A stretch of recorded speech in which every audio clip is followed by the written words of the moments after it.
इस वीडियो में खान सर जिस चीज की बात कर रहे हैं उसे कहते हैं परसिस्टेंस ऑफ विजन, और इसकी वैल्यू 12 नहीं 16 होती है।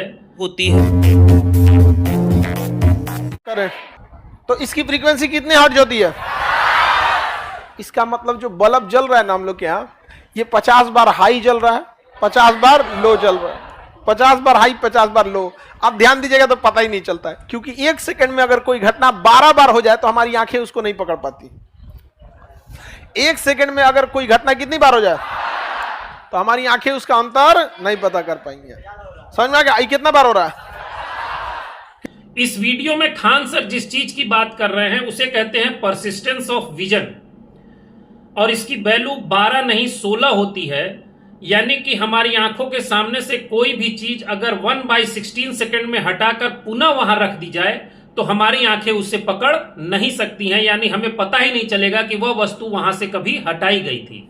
इसी चीज का उपयोग जो पुरानी वाली टीवियां या अभी भी जो टीवियां आती हैं उनमें यूज होता है, और आप उसमें एक टर्म पढ़ते होंगे फ्रेम पर सेकंड, यानी 1 सेकंड में उसकी स्क्रीन कितनी बार ग्लो कर रही है और कितनी बार डार्क हो रही है। और टेलीविजन में इसकी वैल्यू 25 फ्रेम पर सेकंड या 50 फ्रेम पर सेकंड या 100 फ्रेम पर सेकंड कुछ भी हो सकती है, depending upon the quality and company of TV. तो करंट को एक बार में सोखता है और एक बार में गंवा देता है कौन?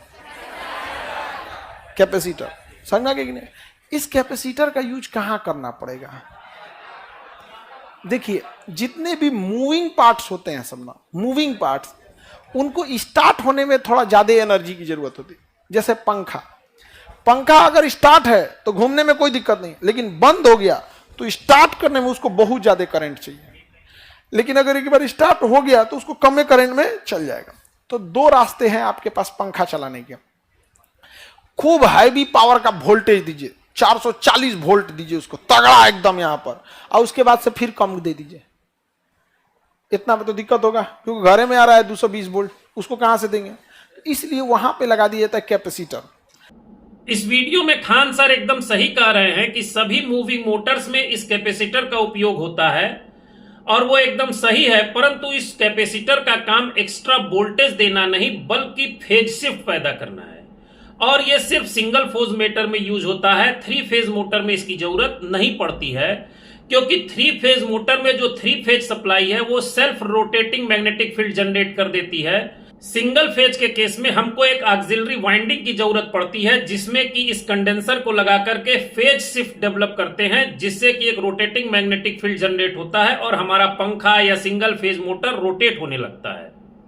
अगर ये ऑक्सिलरी वाइंडिंग नहीं होगी तो आप उसे 220 वोल्ट की जगह 440 या 4 लाख वोल्ट भी दे देंगे तो भी आपका सिंगल फेज मोटर कभी नहीं घूमेगा।